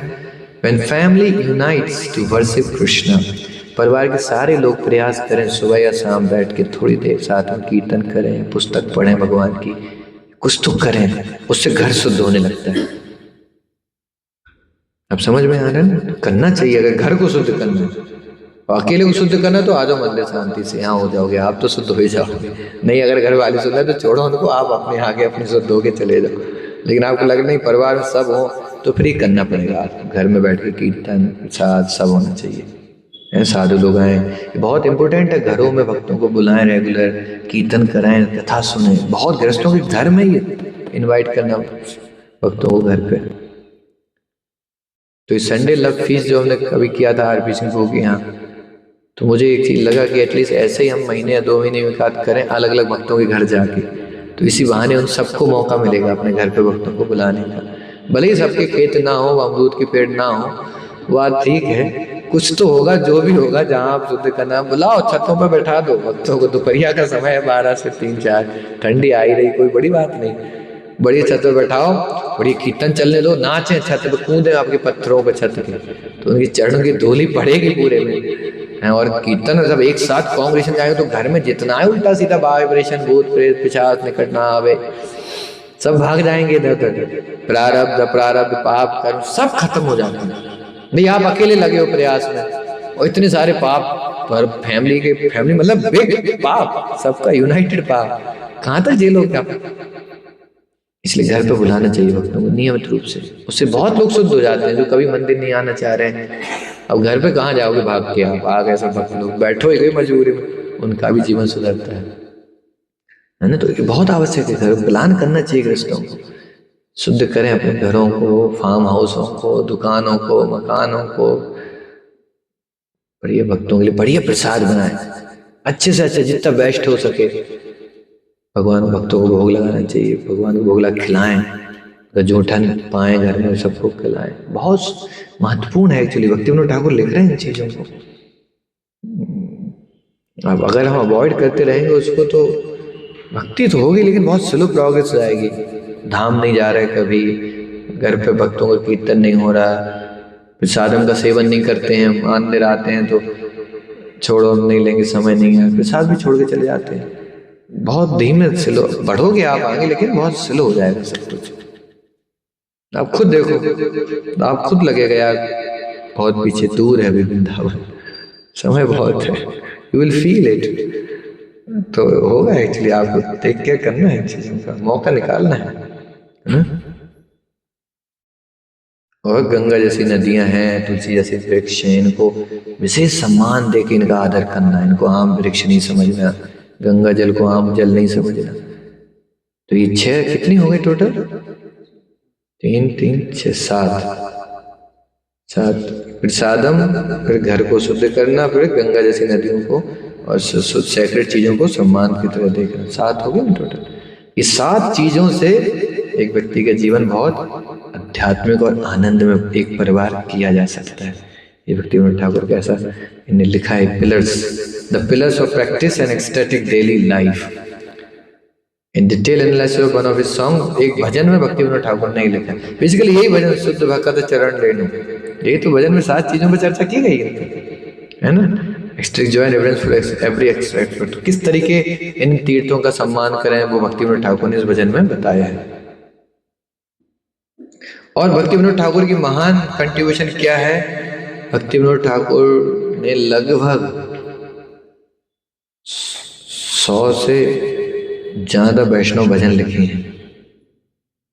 जितने भी अपने वैष्णव भजन है उसमें से 40% 50% ज्यादा भक्तिविनोद ठाकुर के हैं। इतने सारे भजन लिखे हैं और कितनी सारी सैकड़ों किताबें लिखी हैं, बहुत सारी किताबें लिखी हैं महाप्रभु के ऊपर। अब इनका डेली शेड्यूल देखते हैं जरा कि ये दिन में अपने ऐसे कैसे करते थे बैलेंस इतना कुछ है। तो आपको ये बड़ा अलग लगेगा कि बड़े विशेष थे और गृहस्थ थे। 10 बच्चे थे, 11 बच्चे थे, मजिस्ट्रेट थे, परिवार था, ट्रांसफर होता रहता था। तो इनका शेड्यूल देखो क्या होता था। आप लोग प्रयास मत करना इसको पालन करने का, नहीं तो शरीर छूट जाएगा, नहीं हो पाएगा वो। हाँ, तो हम लोग बताने से पहले बता देते हैं डिस्क्लेमर, सावधान, पालन ना करें, प्रेरणा लें थोड़ा करीब जाने का, ऐसा ही ना करें ऐसे। अब देखो इनका शेड्यूल क्या था, रात में सोने से चालू करें, सोना ही बहुत महत्वपूर्ण है, सोते टाइम से नहीं तो बड़ी दिक्कत आ जाती। तो रात में कितने बजे सोते थे ये, 8 बजे, 8 बजे सो जाते थे। देखो बड़े आचार्य इतने बेस्ट व्यक्ति हैं, 8 बजे सोने का अरेंज कर पा रहे हैं अपने लाइफ। ये सीक्रेट है ये भक्ति में आगे बढ़ने का। हम कितनी बार बता रहे हैं ये बात, आज इस्कॉन के बड़े बड़े सब गुरुजन गुरु जी लोग, राधेश्याम पुरुष जैसे बार बार बोला है जल्दी सो जल्दी सो जल्दी सो, क्योंकि आप जल्दी नहीं सोएंगे ना आप अगले दिन खराब कर लोगे अपना, इस सुबह 100% गारंटी है। तो इतने व्यस्त होने के बाद भी 100 भजन, इतनी हजारों किताब, सैकड़ों लिखने के बाद सो जाते थे 8 बजे शाम को। उठते कितने बजे थे, 10 बजे। 2 घंटे सोते थे बस। इनको लग रहा सुबह 10 बजे, वाह पूरे ही वाला हूं। देखो स्थिति क्या है, इसलिए हम बोले पहले समझ ही लोग क्या करते थे, वही में कंफ्यूजन हो रही। कितने खुश हो गए, माय गॉड 8 से 10 भक्तिविनोद ठाकुर की, यही हमारे आचार्य हैं, ऐसा ही हम करेंगे। नहीं, 8 बजे सोते थे और 10 बजे उठ जाते थे, 2 घंटा। पीएम पीएम है दोनों, 8 PM और 10 PM, क्लियर है। उसके बाद 10 बजे से सुबह 4 बजे तक भजन लिखते थे, किताबें लिखते थे। जो हजारों सैकड़ों किताब लिखी हैं वो कौन से समय में लिखी हैं? इस समय में जब दुनिया सोने चले जाते थे। यही साधन का समय है, ये भी याद रख लो। आपको कुछ विशेष करना है, वो समय यही है। कोई दिन भर नहीं सोती थी, लेकिन वो बताना चाह रहा हूँ, ठीक है। 10 से 4, ठीक है। 4 से 4:30 बजे फिर आधे घंटे रेस्ट लेते थे। कितने? क्योंकि 6 घंटे का एक स्लॉट हो गया लंबा, तो आधे घंटे फिर रेस्ट ले लिया जिससे थकान ना हो। फिर 4:30 से 4:30 नहीं, 4:40 से, इतना फिक्स था इनका। 4:30 रेस्ट, 4:30 से 4:40 तक जो भी करते होंगे। 4:40 से 7 बजे तक माला करते थे। एक टाइम है ना, देखो माला का जब करते थे, ठीक है। और फिर 7 से 7:30 करस्पॉन्डेंस करते थे। करस्पॉन्डेंस क्या होता है? पत्र, हाँ, लेटर, व्यवहार। मजिस्ट्रेट थे, कुछ भेजना, रिप्लाई कुछ। 7 से 7:30, 7:30 से 9:30 किताबों का अध्ययन करते थे, शास्त्र पढ़ते थे। 7:30 से 9:30, 2 घंटे हो गए। 9:30 से 10 ब्रेकफास्ट लेते थे, एग्जैक्टली आधे घंटे के समय, ठीक है। 9:30 से 10 ब्रेकफास्ट। 10 बजे ट्रेन का डब्बा आ जाता था इनके घर के बाहर, बैठे कोर्ट, ड्यूटी पहुंच जाते थे कोर्ट। 10 से 1 कोर्ट में रहते थे। 1 से 2 रिफ्रेशमेंट, थोड़ा रेस्ट लेते थे कोर्ट में ही, मतलब छुट्टी रहती थी। प्रसाद जो भी लेते थे, प्रसाद तो नहीं, रेस्ट, रिफ्रेशमेंट, थोड़ा कोर्ट की ड्यूटी नहीं, ऑफ हो जाता था।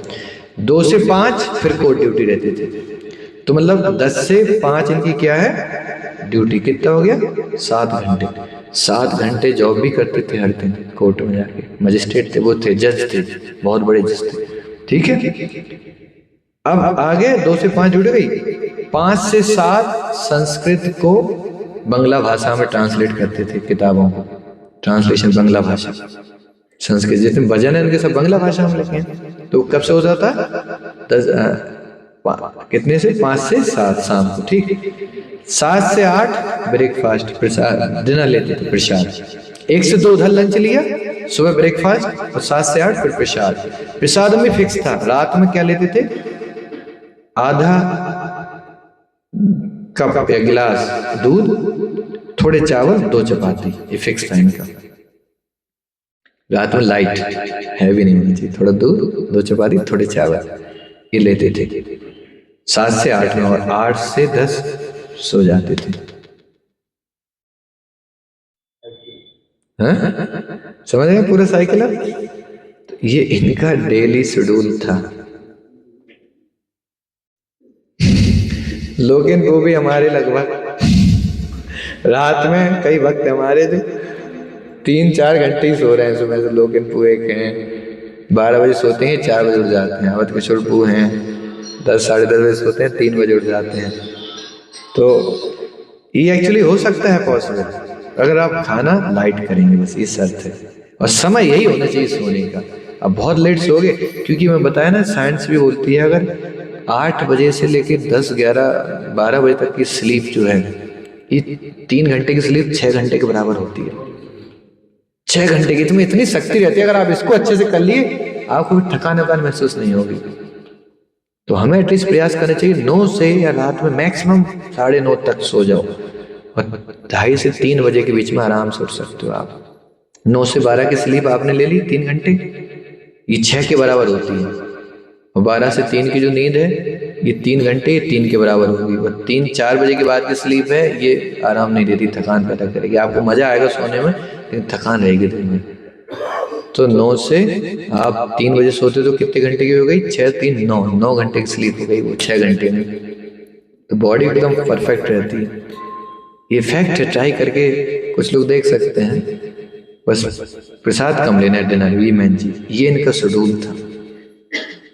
और गृहस्थ थे, जिम्मेदारियां थी, जो नौकरी भी थी, 11 बच्चे थे, परिवार था। तब भी आप देखो क्या बढ़िया अध्यात्मिक जीवन के लिए समय निकाल रहे हैं। 10 से 4 6 घंटे। अब सुनो कितने घंटे आध्यात्मिक जीवन को देते थे, ये सुन लो। 10 से 4 कितना हुआ? 6। 4.5 से 7 जपा कितना हुआ? 2.5। कितने होगा टोटल? 8.5। ठीक है। 7.5 से 9.5 किताब पढ़ना, अध्यात्मिक शास्त्र है, 2 घंटा कितने हो गए?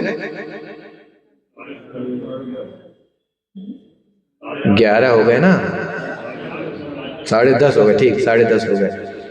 10:30 के बाद 5 से 7 किताबों को संस्कृत से बांग्ला में लिखना, कितने हो गए? 2 घंटे। ये 12:30।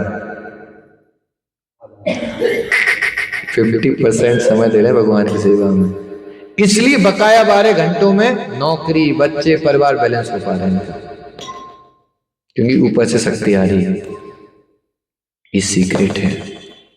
और हम 24 के 25 घंटे देते हैं घर परिवार में, फिर भी हाय हो नहीं पाया, वो हो नहीं पाया, फैला पड़ा है, रायता पड़ा है, मम्मी परेशान, वो चिल्ला रहे हैं, कुछ हो नहीं आया, तुम महीने भर से कर ही नहीं पा रहे हो। 25 घंटे दे रहे हैं, मतलब सपने में भी वही चल रहा, खेती चल रही, दुकान चल रही, मकान चल रहा, तो हो गए कि नहीं 25 घंटे? बच्चा छोटे छोटे पैदा हुए थे यार, पहले उन्हें को कैसे संभाला आपने? 11 बच्चों को कैसे संभले? तो देखो आप,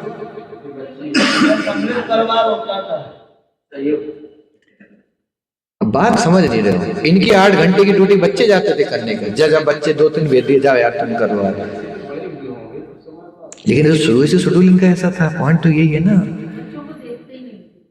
नहीं, कैसे आप देख रहे, कैसी बात कर रहे आप? घर पे आते थे तो क्या देखते थे? कीर्तन हो रहा बच्चों के साथ। समझ में आ रहा?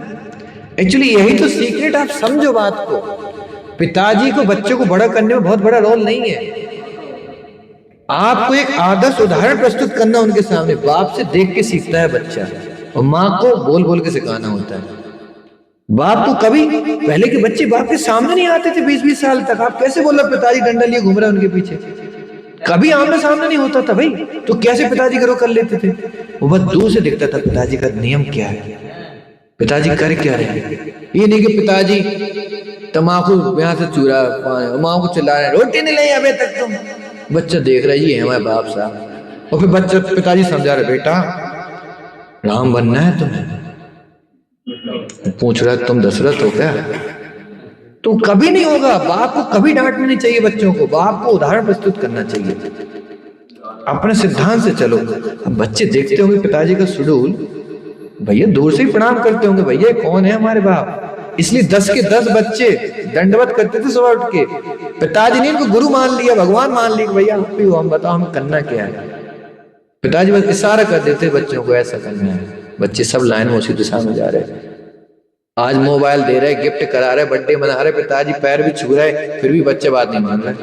मानते हो नहीं आप लोग? पूरी दम निकल गई बच्चों को खिला खिला के, घुमा घुमा के, सुन रहे नहीं है बात। क्यों? उदाहरण प्रस्तुत नहीं कर रहे ना, तुम डंडा लिए घूम रहे, डंडों से सदर रहे आजकल। सेम पति पत्नी का संबंध नहीं होता था, माता जी की कभी कंप्लेन नहीं थी। क्यों? वो भी देखती थी यार ये तो महान पुरुष है, ऐसा सौभाग्य हमारा इनके पति के रूप में प्राप्त हुआ। तो चरित्र से, सिद्धांतों से, हमने पिछली क्लास में बताया था एक बार, पुरुषों को धर्म को पकड़ के चलना चाहिए। पत्नी, बच्चे, समाज सब पीछे पीछे चलेंगे, आपको कुछ बोलना नहीं पड़ेगा इनसे, बस आप धर्म को पकड़ के चलो, सिद्धांत से चलो। सोने का समय फिक्स है, उठने का समय फिक्स है, खाने का समय फिक्स है, भगवान को आप समय दे रहे हैं, जप कर रहे हैं, सिद्धांत पढ़ रहे हैं, शास्त्र, ये सब सम्मान करने लगते हैं। भैया महान आदमी है। पिताजी रील चला रहे हैं 12 बजे तक, हंस रहे हैं, हाँ देखो क्या मजा आया, वो बाल्टी के अंदर गिर गया, पिताजी मस्त और बच्चों को समझा, बेटा तुझे बहुत बड़ा काम करना है, IAS बनना है। और वो भी हंसता पी जाएगा, हाँ गधे गधा हमें IAS की बात सिखा रहा है। एक्चुअली सही बात है नहीं? आज कितना डुप्लीसिटी करते हैं बच्चों के साथ हम, पीठ पीछे हम गोलमाल करते हैं। हमें लगता है बच्चे का देख रहे हैं, और बच्चों को हम बोलते हैं बेटा धर्म के रास्ते पे चलना है, तुम चारों नियम तोड़ रहे हो। उसको क्या वो मूर्ख है क्या? 10 साल की उम्र के बाद बच्चे सब देखने लगता तुम कर क्या रहे हो। क्या लगता है आपको बच्चे गधे हैं आजकल? सब ऑब्जर्व करते हैं वो, पिताजी की हरकतें क्या हैं, पिताजी सोचते क्या हैं, पिताजी मम्मी से कैसे संबंध रख रहे हैं, पिताजी बाहर क्या संबंध रखते हैं, सब पता होता है बच्चों को। आप मत सोचो कि ये सब छोटे छोटे हम तो छुपा लेते हैं, क्या देख रहे हैं, कुछ नहीं चलेगा आपका गोलमाल। ईमानदार रहिए, तब तो आप परिवार पाल पा रहे हैं। नहीं, बच्चे कुछ दिनों में मौका मिलते घर से लात मारे, गेट आउट।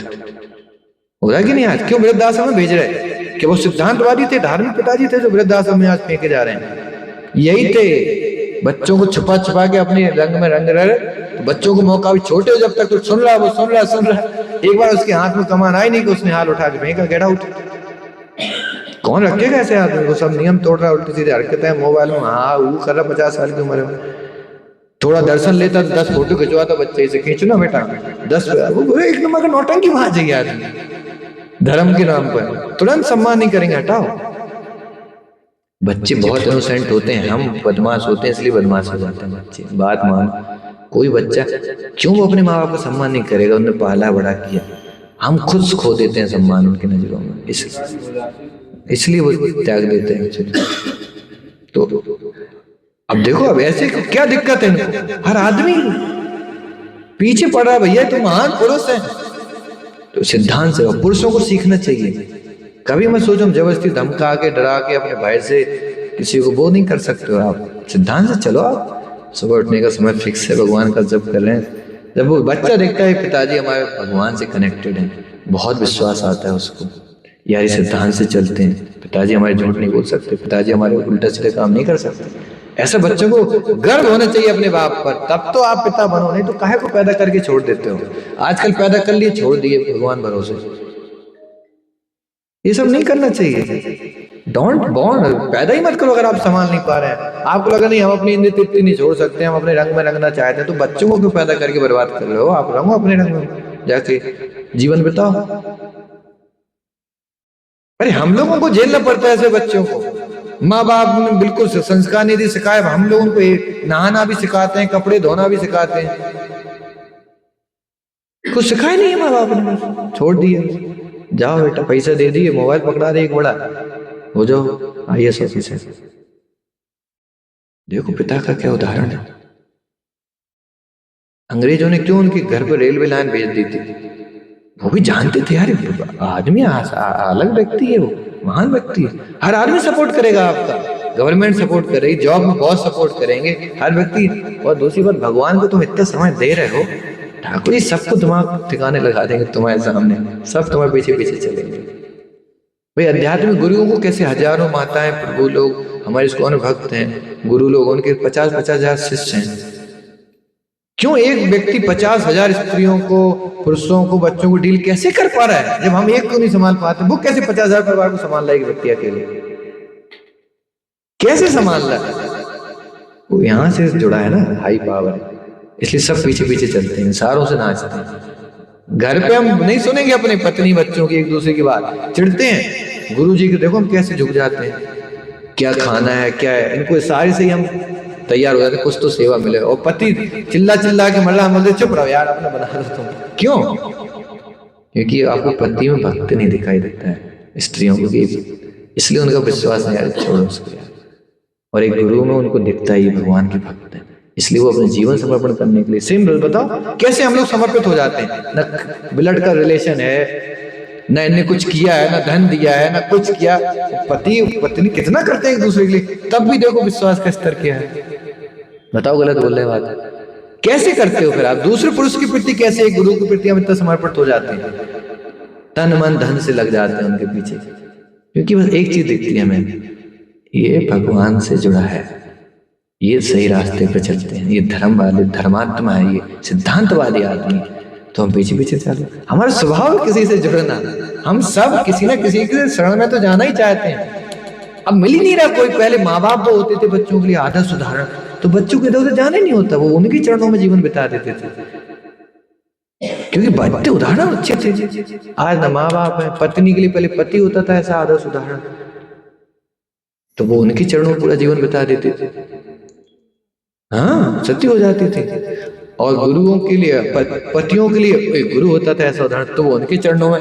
देखो सब समर्पित हैं, पति गुरु के चरणों में समर्पित, पत्नी ऐसे देखता था अच्छा इतना समर्पित गुरु के, वो उनके चरणों में समर्पित, बच्चे देखते थे तो वो दोनों के चरणों में समर्पित। पूरा सेट हो गया घर आपका। काय को आप चिल्ला डंडा बंडा उठाएंगे? आज पति गुरु के चरणों में है नहीं, पत्नी से बोला तुम सती हो जाओ, तो वो ड्रम लेती है, नीला ड्रम, बोली तुझे मैं सती करती हूँ, सती कर देती है उसको। और कहाँ तक सहन करेंगे ऐसे बदमाशों को। और बच्चे देखते हैं अच्छा ये चल रहा है, वो अपनी अलग लीला चालू कर देते, वो वृद्ध आश्रम खोजने लगते हैं, नियरेस्ट वृद्ध आश्रम गूगल पे। आने दो, जाओ बेटा वहां जाओ, तुम दोनों बीच बीच में मिलेंगे। एक्चुअली बहुत सिस्टम है पूरा, गलत मत उसको समझना। थोड़ा कड़ा बोलता हूँ जब भी फैमिली मैटर आता है ना, पति पत्नी बच्चे, बड़े थोड़ा गुस्सा आ जाता है मुझे अंदर से, क्योंकि बड़ी बड़ी स्थिति हो गई अपने समाज की। एक्चुअली कितना अच्छा कल्चर होता था हम लोगों का भारत, एक नजर में कांप जाते थे हम लोग। पिता की नजर में तो बच्चे कितने, आप में से भी ऐसे होंगे जो पिता के उस समय बचपन में सामने नहीं आते थे, होंगे कि नहीं?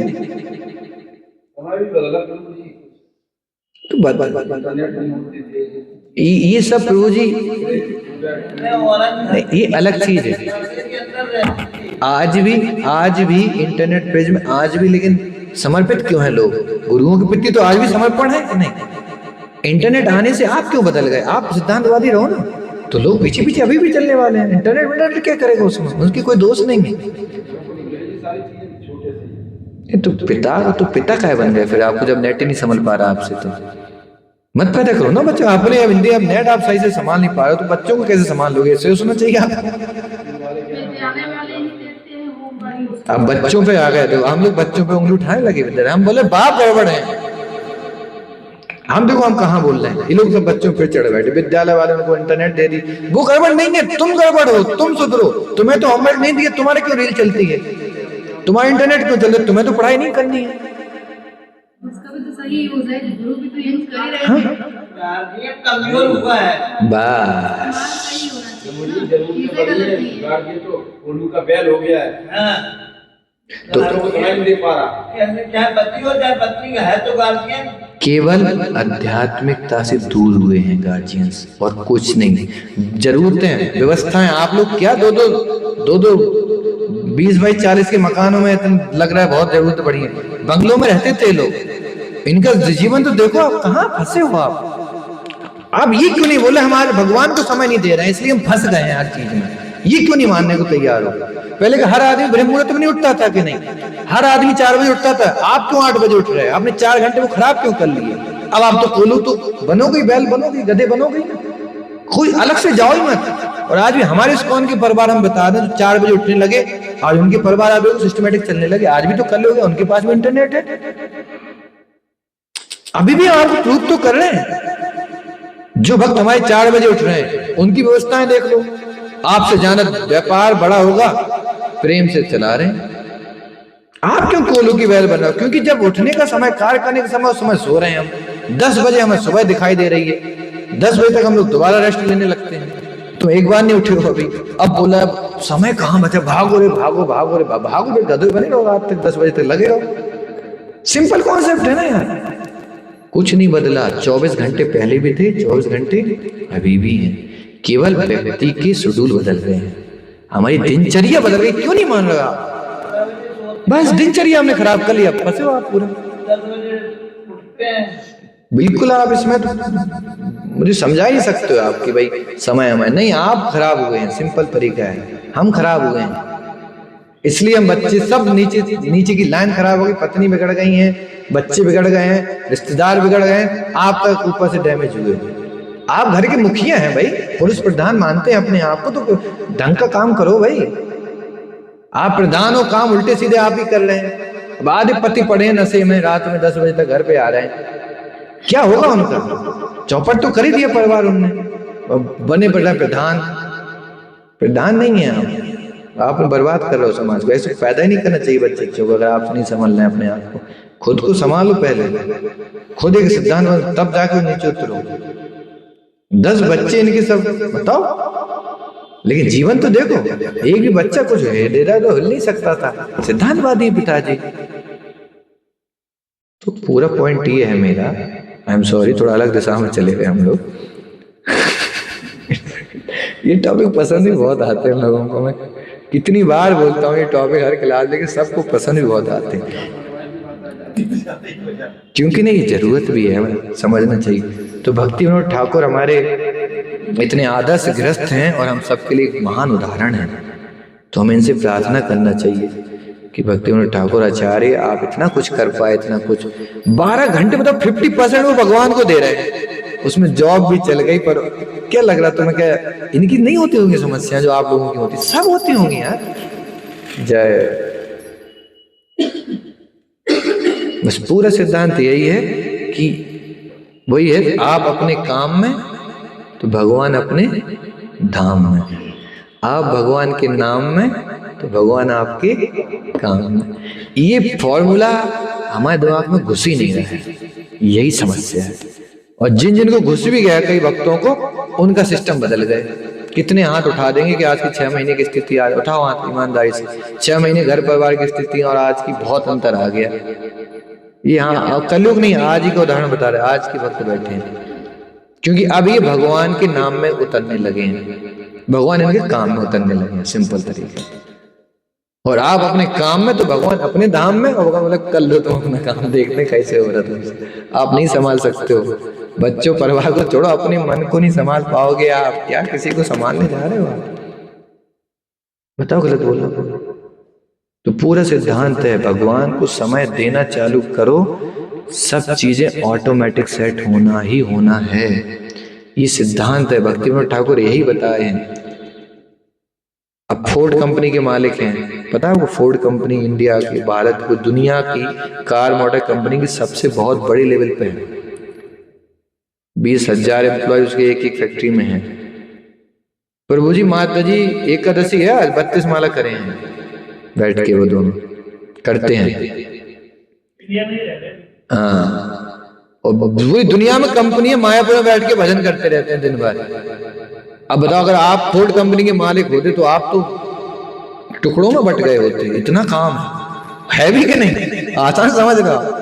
बढ़िया मस्त भजन, धोती पहनते हैं, माता जी भजन करती रहती है, दिन में पूजा करते रहते हैं, कंपनी सन्नाटे से चलती है अपनी।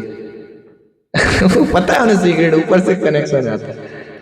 हम छोटी सी दुकनिया मकनिया में ऐसे फंसे पड़े हैं दिन रात। एक बहुत काम है प्रभु जी, बहुत काम है। कितना टर्नओवर है? 12,500 रुपए एक साल। ओहो, इसमें इतने बिजी हो गए तुम।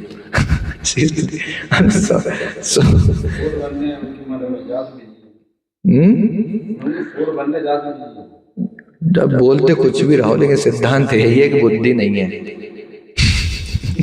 I'm sorry, मैं बहुत फ्रैंक बोलता हूँ। कॉन्सेप्ट है कि यहाँ गोबर भरा है, प्रभुपाद जी बोलते हैं, सिंपल है। बस भगवान की भक्ति जो करने लगे हैं तो सब मैनेज हो जाएगा, आप चिंता मत करो। हम लोग आदर्श उदाहरण हैं इसके। प्रभुपाद जी ने इस्कॉन जो बनाया है, हम लोग किन के भरोसे रह रहे हैं? एक काम नहीं करते, एक धंधा व्यापार दुकानदारी कुछ नहीं, बंगलों में रहते हैं, गाड़ियों में चलते हैं, बड़ी बड़ी आलीशान, बिना कुछ के, क्योंकि भगवान के 100% काम में नाम है, तो उनकी व्यवस्था करना है हमारी, उनकी जिम्मेदारी हमारी व्यवस्था करते हैं। बड़ी बड़ी गाड़ियां लोग लेके आते, बैठ जाइए, सौभाग्य मानते लोग उनकी गाड़ी में बैठ के। क्यों? क्योंकि उन्हें पता है भगवान के नाम में है 24 घंटा। ठाकुर जी उसके हृदय में बैठे घुमाते हैं, इसकी सेवा करो, मेरा भक्त है, खिलाओ इसको, अच्छा सेवा करो, सौभाग्य मानते हैं लोग। तो आपको क्यों नहीं लगा? आप 5 ही घंटे दो तो कम से कम उतना परसेंट तो आपको भी वो मिलेगा ना। हमें क्यों भरोसा नहीं आ रहा है? हाँ है, लेकिन गृहस्थन से ज्यादा मस्त जाना है हम लोग। तुम व्यस्त भी हो, लस्त भी हो, पस्त भी हो, अस्त भी हो, व्यस्त भी हो। और हम लोग कभी देख लस्त पस्त अस्त व्यस्त पड़े, हाय मर गया। हर दिन चेहरे पे हर क्षण स्माइल मिलेगी आपको। क्यों? और आप लोगों को देखो शाम को खेती से आके रात में ऐसे पढ़ते हैं जैसे शरीर छूट गया। क्यों? अलग है अंतर। आप काम काम ना समझा करो। भक्तिविनोद ठाकुर फ्री थे क्या दिन भर? इनका शेड्यूल देख लो तो वो सबसे बिजी हैं, लेकिन क्या हमारी तरह हालत है उनकी? रोता है, दो रहे, एक्सटैटिक है, नाचते हुए कीर्तन, नाचते हुए काम हो रहा है उनका। तो देखो काम तो करना ही, हम आपको शरीर है, हाथ पैर है, करोगे क्या दिन भर? लेकिन बस तरीके स्टाइल वो आपको सीखना है। भगवान के काम में काम करो, वो आपके काम कर देंगे, क्यों घबराते हो? तो यही इनके जीवन से सीखने का लेसन है, गृहस्थों को सीखना पड़ेगा। और बहुत कुछ विस्तार से है, हमने चर्चा नहीं की, लेकिन मैंने इस फोकस पे चर्चा कर रहे थे क्योंकि ये बहुत अच्छी गृहस्थ थे। तो इस्कॉन में हम सब लोग इनको 7th गोस्वामी की उपाधि दी गई इनको। कौन सा? 6 गोस्वामी तो अपने बैरागी थे, वो जंगलों में रहते थे। ये गृहस्थ होकर इनको गोस्वामी की उपाधि दी गई। तुम भी गोस्वामी से कम नहीं हो, क्योंकि तुम भी वही काम में लगे हो जो वो विरक्त लगे हैं बाबा जी। तो ऐसे गृहस्थों को भी सन्यासी बोला गया है। अलग से सन्यास की जरूरत नहीं पड़ती है गृहस्थों को, अगर आप अपना पूरा ऐसा जीवन भगवान की सेवा में लगा के रखे हैं। जीवन का मतलब देखो, फिर वही बात, ऐसे नहीं कि नौकरी नहीं कर रहे, 8, 6, 7 घंटे जा रहे हैं कोई मजे जॉब करने। इतना ही हम लोग जाते होंगे 8-9 घंटे। तो आपकी क्यों इतनी हालत खराब हो रही है? समझो बात को पूरा। तो ऐसा नहीं, ये लोग भी सब किए, जिम्मेदारियां निभाई की, बच्चों का विवाह किए, शादी विवाह सब किया, बच्चों का संसार, लेकिन वे भगवान से इतने जुड़े थे कि सब व्यवस्था शांति से चलती रही। समय उनके पीछे चलेगा और आप समय के पीछे भागोगे। समय आगे आगे चलेगा, आप पकड़ने में आगे, भाई थोड़ा लेट हो रहे। भक्तों के पीछे समय चलता है, भक्त आगे निकल जाते हैं समय से। ये भगवान की कोई ब्रह्म मुहूर्त में आप जाग जाओ, दुनियादारी छोड़ो, आप 4 बजे उठने लग जाओ, कुछ मत करो आप देखना, आप बोलोगे समय की हम आगे निकल गए, समय पीछे पीछे आ गया। दिन बड़ा लगेगा, व्यवस्थाएं आराम से चुटकियों में होने लगी। अब सबका अनुभव, भक्तों का अनुभव वही, सब जागते हैं, कितना कुछ कर लेते हैं हम लोग। ठीक है, एनीवे बहुत बहुत धन्यवाद। किसी का कोई सवाल, कोई टिप्पणी? क्षमा करना, आप लोगों को कोई चीज हर्ट की हो, बुरे लगा हो। मैं किसी व्यक्ति विशेष के लिए नहीं बोल रहा था, एक जस्ट सिद्धांतिक मैंने बात की कि कैसे हम भगवान से जुड़ के रहेंगे तो जीवन में कभी परेशानी, परिस्थितियां विपरीत नहीं हो सकती। देखो, कष्ट, चैलेंजेस तो सबके जीवन में रहेंगे। चैलेंज से कभी हम लोग नहीं डरते कि भाई, लेकिन चैलेंज के बाद आपका हृदय आनंद में रहेगा। ये सीक्रेट है, भक्तों को सीखना पड़ेगा। चैलेंज तो आते हैं हर आदमी के जीवन में, लेकिन आप उस चैलेंज से प्रभावित नहीं होते अगर आप भक्त हैं। ये सीक्रेट है। ठीक है ना? जारी जी? हाँ, चेतन अचेतन,